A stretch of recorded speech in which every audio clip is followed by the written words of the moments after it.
Leamos por favor Salmos. Buenos días, hermanos.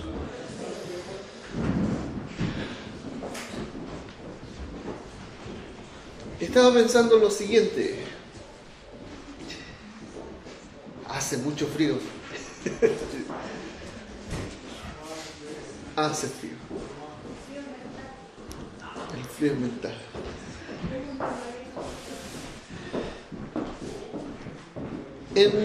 Cuando el Nuevo Testamento se escribió, el templo en Jerusalén todavía existía, continuaba. Muchas de las explicaciones que en las cartas de Pablo están presentes, era una cuestión que podía decir Pablo: en Jerusalén hay un templo. Y en ese templo continuamente se presentan sacrificios. Y quienes presentan esos sacrificios continuamente, y quienes están a cargo de presentar esos sacrificios, ¿quiénes son? ¿Quiénes? De nuevo, ¿quiénes son los que están a cargo de presentar los sacrificios? Como si estuviéramos en el tiempo de Pablo, cuando está escribiendo, cuando está enseñando. ¿Quiénes son a cargo, los que están a cargo de presentar los sacrificios? ¿Quiénes? Ok.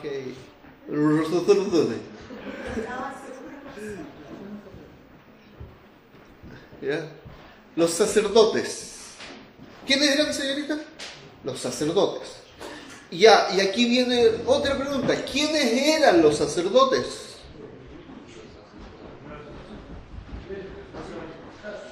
¿Quiénes eran los sacerdotes? En el pueblo de Israel, en los tiempos que Pablo está enseñando y está escribiendo, es una cosa sabida. Es algo que cada nación tiene sus sacerdotes. Cada nación tiene sacerdotes y Israel también tiene sus sacerdotes.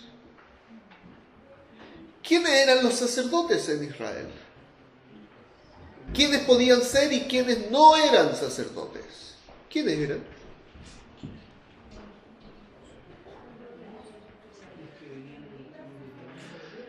Como David está diciendo y me está soplando acá, tenían que ser de la tribu de Leví.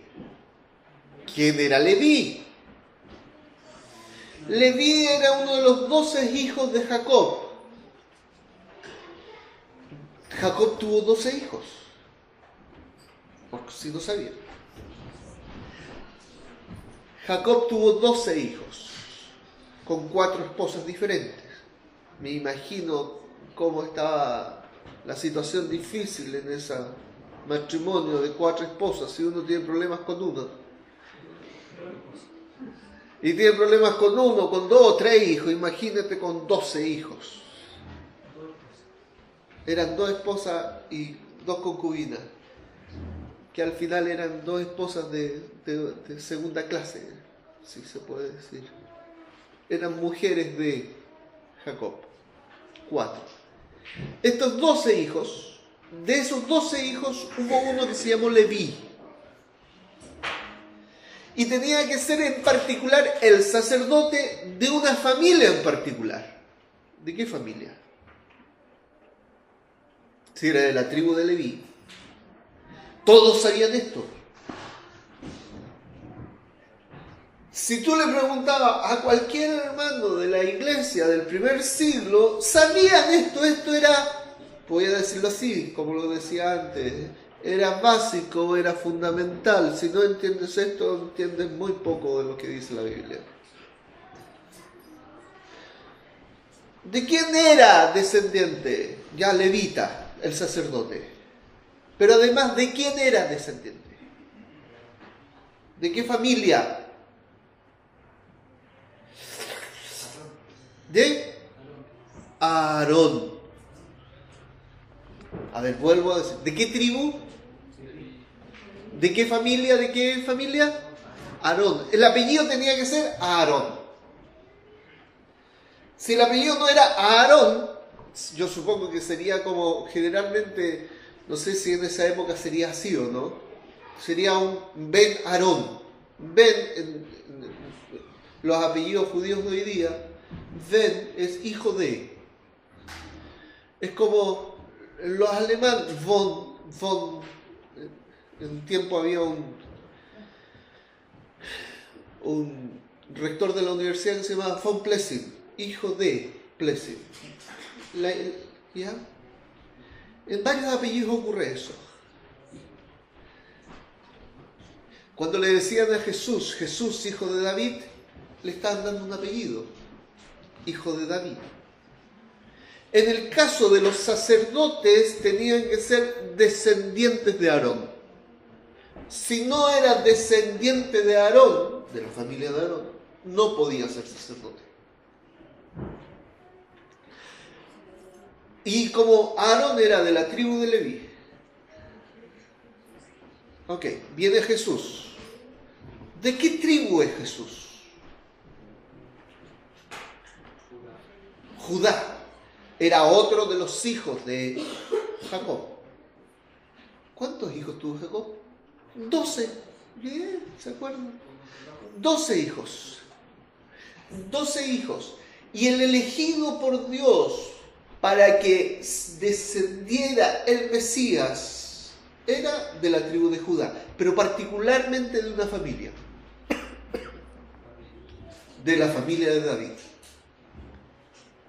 Si no era de la familia de David, no podía decirse que era el Mesías. El Mesías tenía que venir de la familia de David. O sea, el apellido tenía que ser hijo de David o Ben David. Tenía que ser descendiente, tenía que tener los genes de David. Porque así había sido escrito antes en las Escrituras. Entonces viene este Jesús, que efectivamente es de la familia de David. Pero ahora este Jesús va a cumplir una función sacerdotal. Pero para ser sacerdote, ¿de qué familia tiene que ser? ¿De qué familia? ¿De qué tribu? De la familia de Aarón, de la tribu de Leví. Eso no lo cumplía Jesús. Entonces, él no podría ser sacerdote según la carne. Cuando digo que según la carne no puede ser sacerdote, me refiero a que en su genética, en sus genes, no había para atrás una ascendencia que dijera, este es de la tribu de Aarón. ¿Por qué? Porque eras de una tribu o eras de otra. Algunos aquí son más de una tribu que de otra. Pero la tribu es la tribu de David, la tribu de Judá, descendiente de la familia de David, el Mesías, cual rey. Pero que fuera sacerdote para que presentara sacrificios por el pecado, tenía que ser de la tribu de Leví y descendiente de la familia de Aarón. Si no, no puede presentar sacrificios por el pecado. Vamos entonces a leer un texto que tenemos en Génesis. Vamos a leer Génesis, capítulo 14. Iba a leer Hebreos, pero no fuimos a Génesis. Capítulo 14.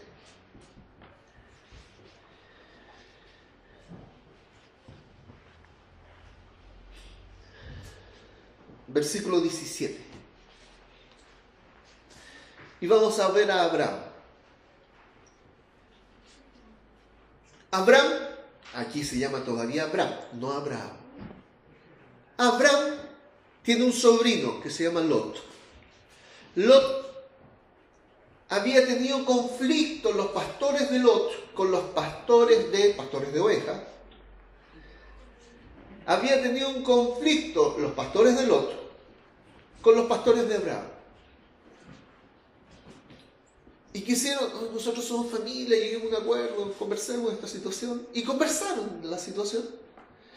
Y Abraham le dice a Lot, tú elige para dónde te vas. Si te vas para allá, yo me voy para acá. No te preocupes en esta situación, vamos a llegar a un acuerdo. Entonces, Lot eligió hacia el terreno más fértil, y ese terreno más fértil lamentablemente estaba cerca de Sodoma. Y Lot fue acercando sus tiendas, dice la Biblia, cada vez más cerca de Sodoma. Y hubo una guerra en que finalmente el rey de Sodoma perdió. Y como Lot estaba bajo el alero de Sodoma, fue llevado por el vencedor como cautivo. Y ahí aparece Abraham. Dice, se llevaron a mi sobrino. Y agarra a los que les ayudan, a sus siervos, los mismos que habían tenido conflicto con los siervos de Lot, y van a liberar a su sobrino. Los liberan, vencen a los reyes que habían salido victoriosos anteriormente. Abraham va y vence. Rescata a su sobrino. Y mientras vienen gozosos se encuentran con dos reyes. Un rey, el rey de Sodoma, y el otro rey, el rey de Salem. Fíjense lo que dice. Versículo 17. Cuando volvió de la derrota de Kedor Laomer y de los reyes que con él estaban, salió el rey de Sodoma a recibirlo al valle de Sabe, que es el valle del rey. Entonces Melquisedec, un rey de Salem y sacerdote del Dios Altísimo, sacó pan y vino y le bendijo diciendo: bendito sea Abraham del Dios Altísimo, creador de los cielos y de la tierra, y bendito sea el Dios Altísimo, que entregó tus enemigos en tu mano, y le dio a Abraham los diezmos de todo. ¿Quién era este? ¿Quién bendijo a quién? ¿Quién bendijo a quién? El rey de Salem, Melquisedec, bendijo a Abraham. Pero este rey era el sumo sacerdote del Dios Altísimo. Ok, aquí quiero hacerles pensar algo. Rey de Salem significa, después lo vamos a ver, significa rey de paz. Y Melquisedec significa rey de justicia. Viene un hombre al que todos reconocen como el rey de paz, al que todos reconocen como rey de justicia, y que todos saben que es el sumo sacerdote del Dios Altísimo en la época de Abraham. Abraham se arrodilla delante de él y Melquisedec lo bendice. ¿Quién es superior? ¿Abraham o Melquisedec? ¿Quién es superior? Ok, Melquisedec. Abraham reconoce la honra del Melquisedec. Se inclina delante de él, posiblemente. Melquisedec lo bendice. Se apropia Abraham de la bendición. Inclusive Abraham toma el diezmo y se lo entrega a Melquisedec. A todo esto, siempre cuando he escuchado un tema sobre las referencias que hacen no es que el diezmo es desde Génesis, es cierto, pero se olvidan de que la esencia del pasaje es esta. Vamos al Salmo 110.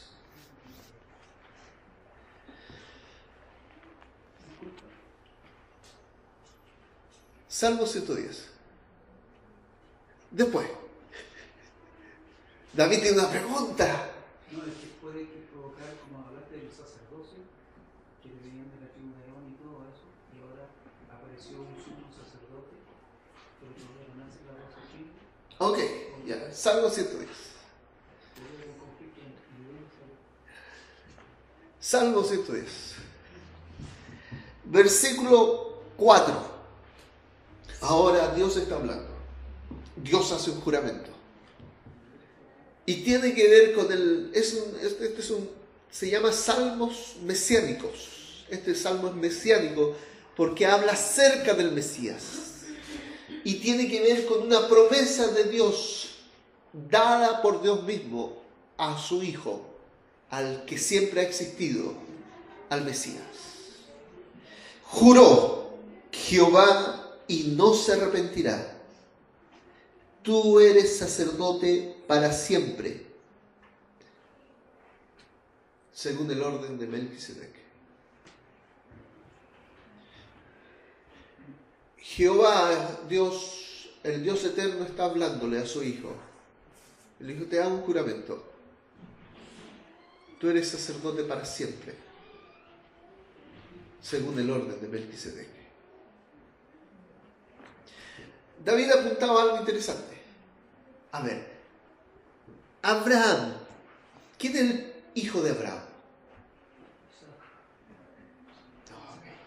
Isaac. ¿Y quién es el hijo de Isaac? O sea que Abraham era el abuelito de Jacob.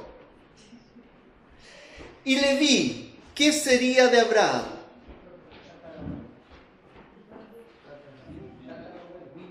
Un bisnieto. Abraham sería el bisabuelo y Leví sería el bisnieto. Fíjense, se dice esta expresión, en los lomos. O sea, en los lomos, los genes de, o el que iba a ser Leví, que todavía no era. Sin embargo, los genes de Leví estaban en Abraham. Entonces, Abraham reconoce a este sumo sacerdote, que es mayor que Abraham. Y aquí algo bellísimo. Abraham es mayor que Leví. Entonces este sacerdocio es mayor que el sacerdocio de Leví. Entonces Dios dice, tú eres sacerdote para siempre, según el orden de Melquisedec. Saltémonos y nos vamos a Hebreos. Esto de estudiar la Biblia.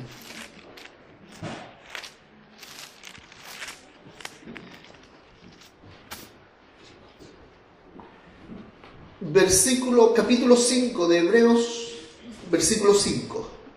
Así tampoco Cristo se glorificó a sí mismo, haciéndose sumo sacerdote, sino el que le dijo, tú eres mi hijo, yo te he engendrado hoy.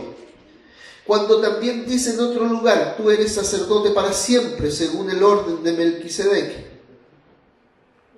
Versículo 7 del capítulo 5 de Hebreos. Y Cristo en los días de su carne, ofreciendo ruegos y súplicas con gran clamor y lágrimas, al que podría librar de la muerte, fue oído a causa de su temor reverente. Y aunque era hijo, por lo que padeció aprendió la obediencia. Y habiendo sido perfeccionado, vino a ser autor de eterna salvación para todos los que le obedecen. Y fue declarado por Dios sumo sacerdote según el orden de Melquisedec.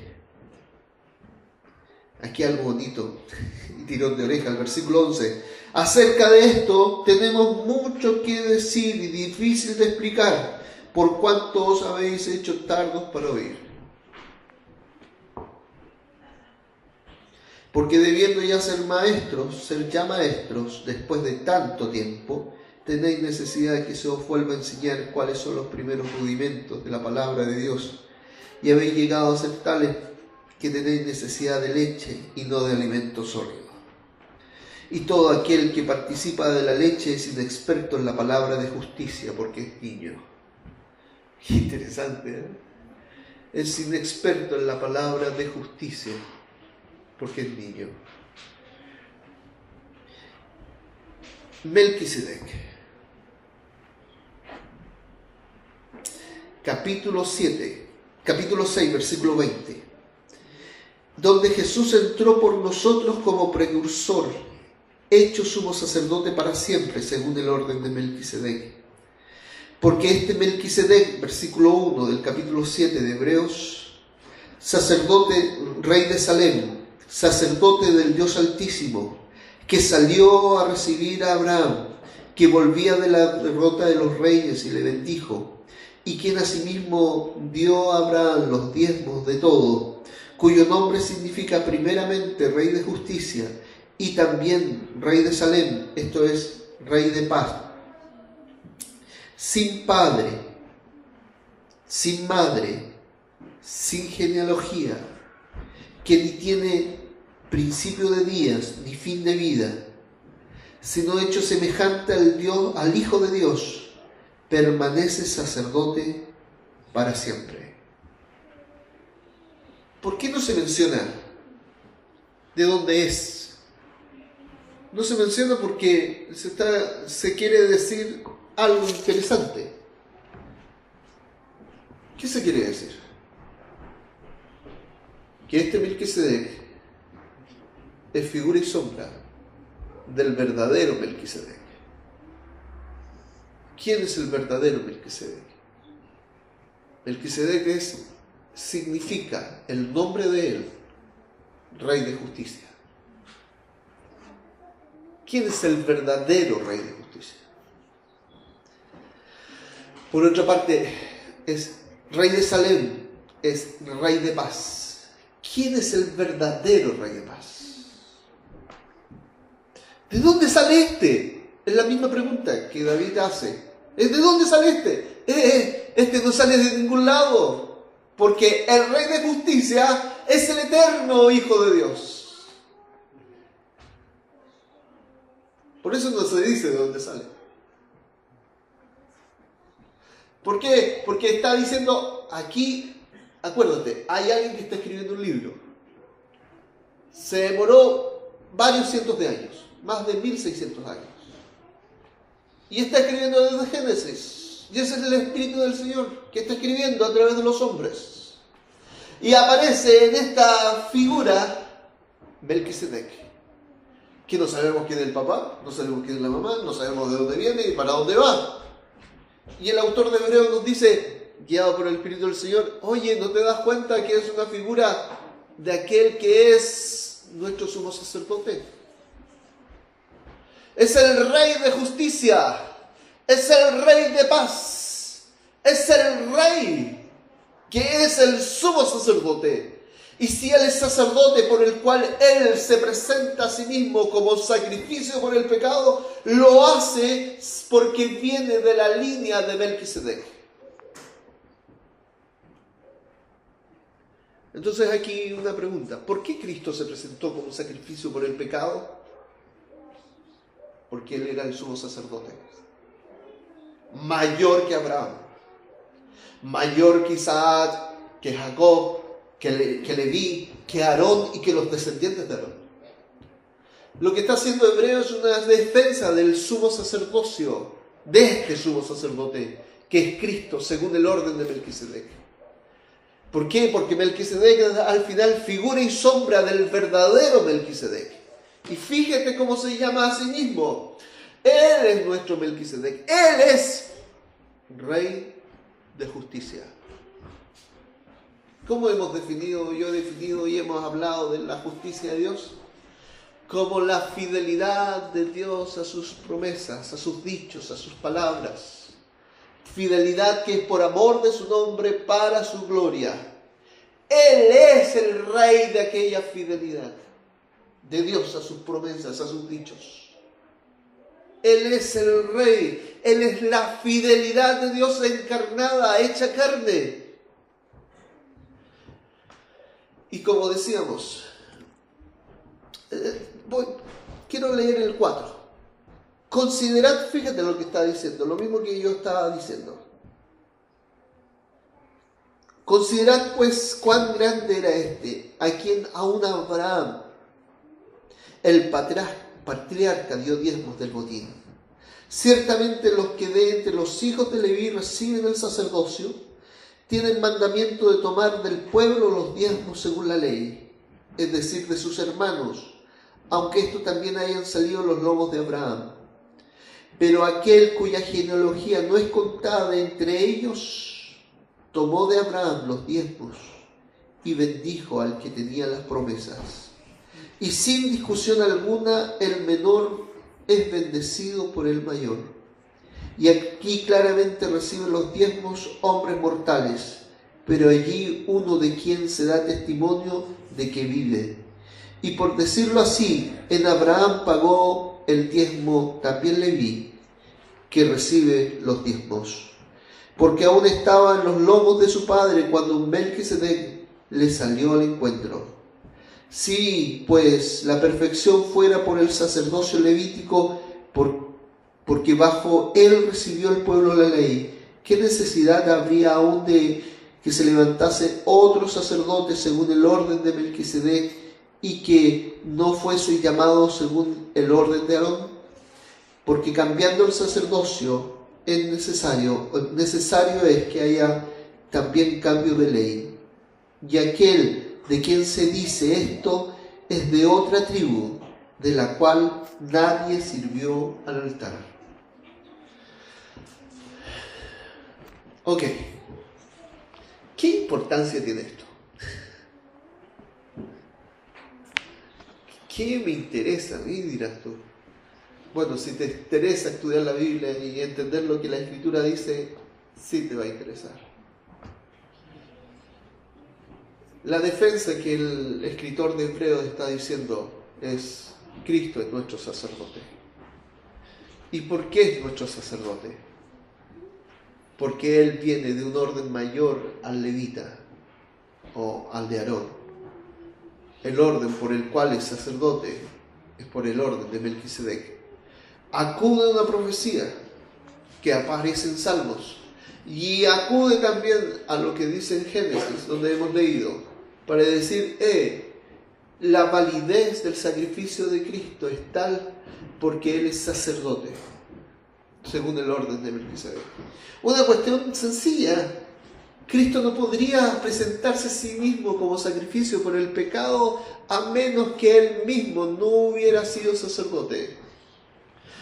Es una cuestión sencilla, pero además una cuestión que tenemos que entender. Si Cristo se presenta como sacrificio por el pecado para limpiar de nuestra maldad, de nuestro pecado, es porque Él es sacerdote. Y es sacerdote, ¿por qué? Porque se identifica o viene desde el orden de Melquisedec. Eso hay que entenderlo. Aprovecho de decir lo que dijo David el viernes pasado.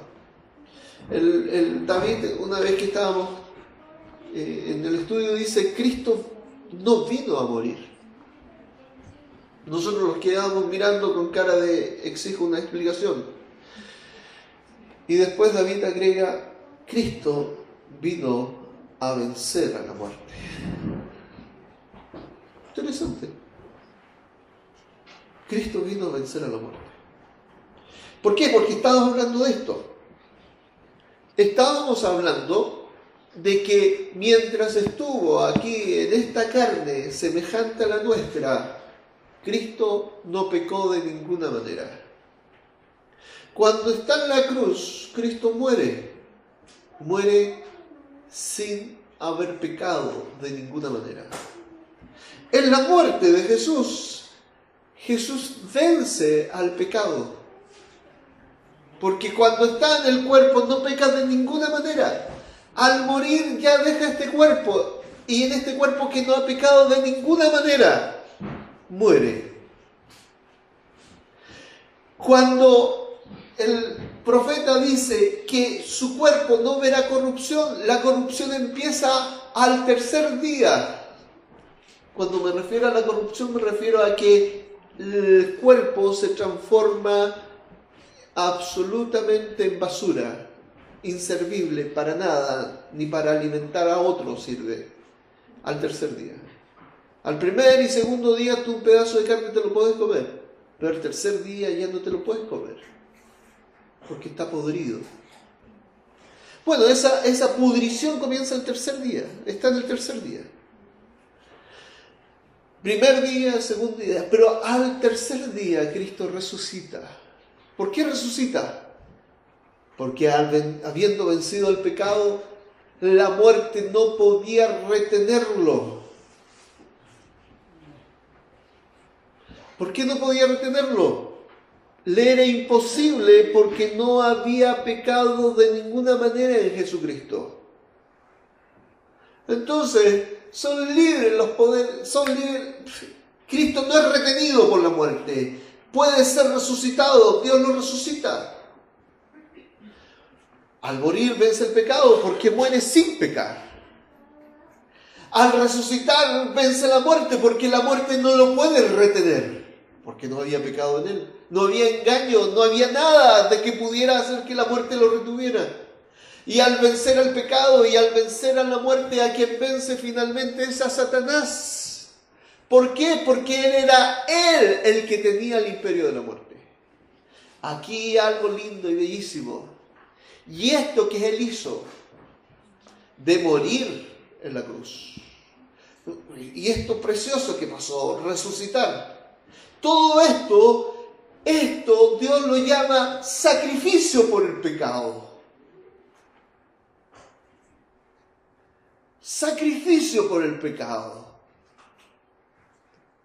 Entonces después, en una de las predicaciones, Pedro dice a Cornelio, el que crea en él, todos sus pecados son perdonados. Todos. ¿Por qué? Porque Él es nuestro sacrificio por el pecado. ¿Pero por qué pudo presentar sacrificio por el pecado? Porque Él era sacerdote, o sumo sacerdote. ¿Según qué orden? Según el orden de Melquisedec. El cuadro está completito, a eso quiero decirles. Cristo solamente podía presentar sacrificio si, solo si, fuera sacerdote. Y es sacerdote por profetizado previamente. Escrito estaba el orden de Melquisedec. Algo genial. Abraham no era del pueblo escogido. Abraham era un gentil más, como cualquiera de nosotros. Como cualquiera de nosotros. No era del pueblo de Israel porque Israel todavía no estaba. Y como cualquiera de nosotros, fue bendecido por Melquisedec, como nosotros hemos sido bendecidos por Melquisedec. Amén.